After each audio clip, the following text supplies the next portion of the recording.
Carl here, back for our 9th installment. Today we're going to get into some water features.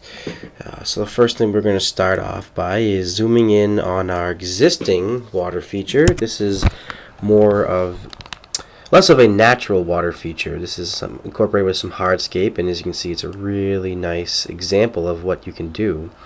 We have anything from sky reflection, lily pads, light, fire. So it's really cool. And what we're going to first do is get you introduced by using a water feature in general and creating a pond and stream. So we're going to stray away from that water feature right now. We're going to pan over to our right into just kind of an area over in our property. And the first thing we want to do is, as usual, add a new layer so we can put our pond structure in a layer. We're going to call this one Pond 1. And we're going to go to a ribbon tab under water features, and you can see we have our swimming pools, which we've already added. And note, and just to let you know, that this pond here is actually a pool, and it is because it was surrounded by hardscape, so you can't add a pond or a stream to the hardscape. You have to add a pool and use your pool decking. So what we're going to first do, just to get you used to using these water features, is on your earth, we're going to select the pond under water gardens here, and your typical cursor comes up with a plus sign here. And again, your point type, you can choose whichever one you like. Of course, more natural is going to be our curve here. So I'm just going to start off by left clicking, and let's just make basically a circle of some sort. You can get a little funky with it if you'd like. Right click, and alright, we've created our pond. I'm going to zoom to tool. So you can see the water is really cool. When you're going to keep this selected in your pond details, you have a liner, a vinyl liner, and you can click the icon here, and you can change that to a black liner, which is, most ponds have a liner, they're like a rubber liner, so you can use that. Or we have also a natural gray blend stone, which is also a natural feature, and another black stone. But let's try this natural gray blend here. Add to scene. Now you can see there's a lot of plan details over here. You can do a lot with these ponds, and what I always like to do is change the depth here. 5 feet. It's a bit too deep, that's not your normal pond, I would say. So let's change that to say 2 feet. And you get much better. Now really you can get like a little pond and water area. So now water level you can also change here. You can see the water getting lower. I'd like to keep it up about 60% or so it looks like the pond is full. If you keep it selected, you can also select your sky reflection strength here. So basically you can see how the sky is reflecting, and if you go into edit and change your time of day, you can see how it gets blue, gets around noon time, and evening you can get some really nice colors in there. So you can do a lot with these colors here. Let's bring that down. I always like to see the rock. It's a little bit more natural. That's a kind of perfect pose right there. Taper as well. Kind of controls the reflections of your rock here. Okay, and let's go to our half-inch rock bottom here. You can change the scale of the rock if you zoom in here. You can make them bigger and you can make them smaller. I would use the generic that it comes in as, though. It's a pretty perfect size for your stone. And also, to keep it selected, you can use your down tab to rock border details. And first of all, you can include your rock border or deselect it. This can come in handy for some like endless waterfall features and things like that, in any of which of your design it can come in handy. In this case, let's keep the rocks so we can continue to show you the scale of our rock border here.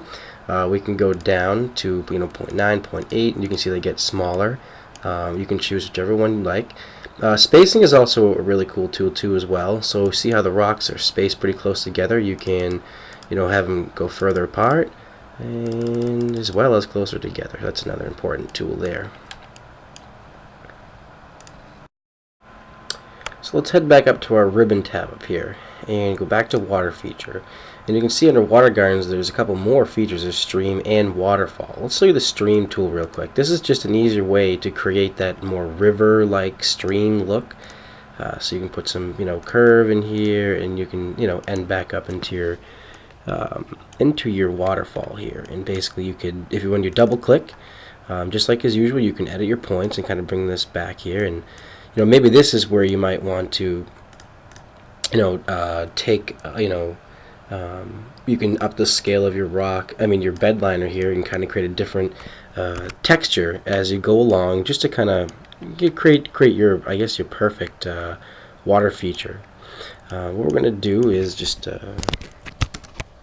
delete that for right now. I'm going to focus back in our pond area, and I wanted to show you how you can make this even a little bit more natural and go into your landscape ribbon in boulders here. So this is great because you can now select some flagstone and boulders, and basically what this is going to do is just allow us, let's grab this one right here, this looks like a nice boulder, add to scene, and you can actually place these boulders around your pond feature, and you can really add some nice look. You can put them in the water, you can put them around the outside edge of the water. It's really cool. So let's zoom to and see. As you can see, you can put them in the water and it reflects to it right there. So it's really cool. And of course, with your boulder, you can change the scale, make it bigger or smaller, just as we talked about earlier. And of course, you can Control C, Control V. You can copy and paste these, add them around. You can put them right in the middle of your waterfall, make it kind of zen-like. Basically, whatever you choose to do.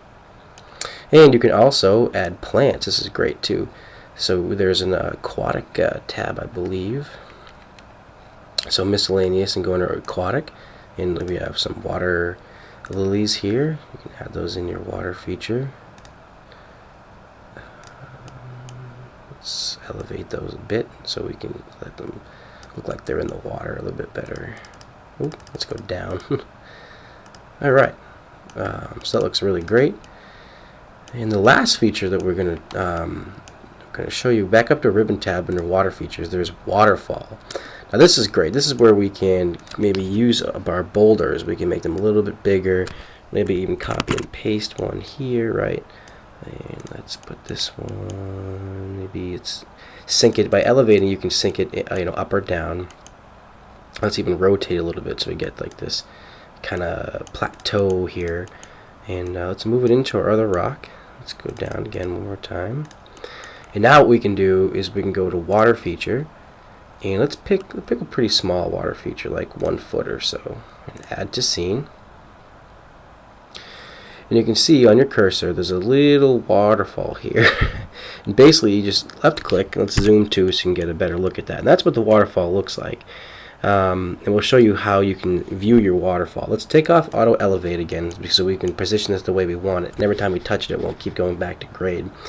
Let's raise it, say, 1 foot in the air for now, and let's drag it back over to our rock over here. So you can see where it's starting to go. Maybe let's raise it up another 6 inches, and let's bring it, oh, hold on, make sure you have the waterfall selected. You can move this back into your waterfall, kind of get an idea where it's going. And I know that I want the waterfall to face a little bit more into the pond here. Alright, so with your waterfall, make sure it's selected. We turn off auto elevate. Now if you scroll down to advanced, you can rotate your waterfall feature on many different axes just to get it just the way you want it. Now the first thing we're going to do is show you this walkthrough tool. In the bottom left here in perspective and plane, we've never used this before. This is really cool. This is how you get to see your waterfall in action. Again, when you export movies and things, which we'll get into in future tutorials, they will always export with the water running. So we'll click on walkthrough, manual control, because we don't have any camera set up, but we'll go over that in, shortly. Click OK. You can see if you just move your mouse around like so, you can rotate your camera, and you can see the waterfall. You can use your arrow keys to go in and out. Really cool.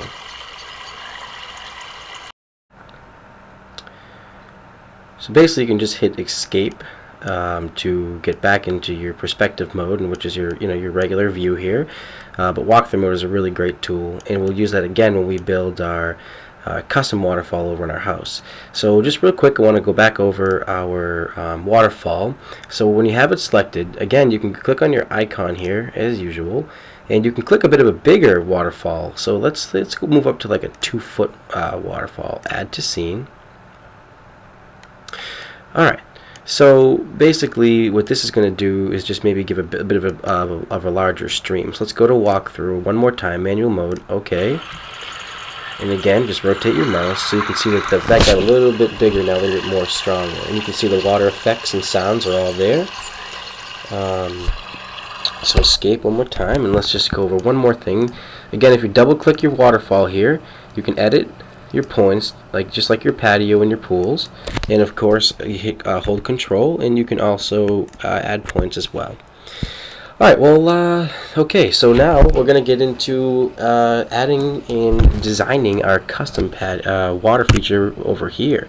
So, as you can see, it's, a little bit different. Again, like I said, it's a pool, but it's going to be really fun, and look forward to doing it. Thanks, guys.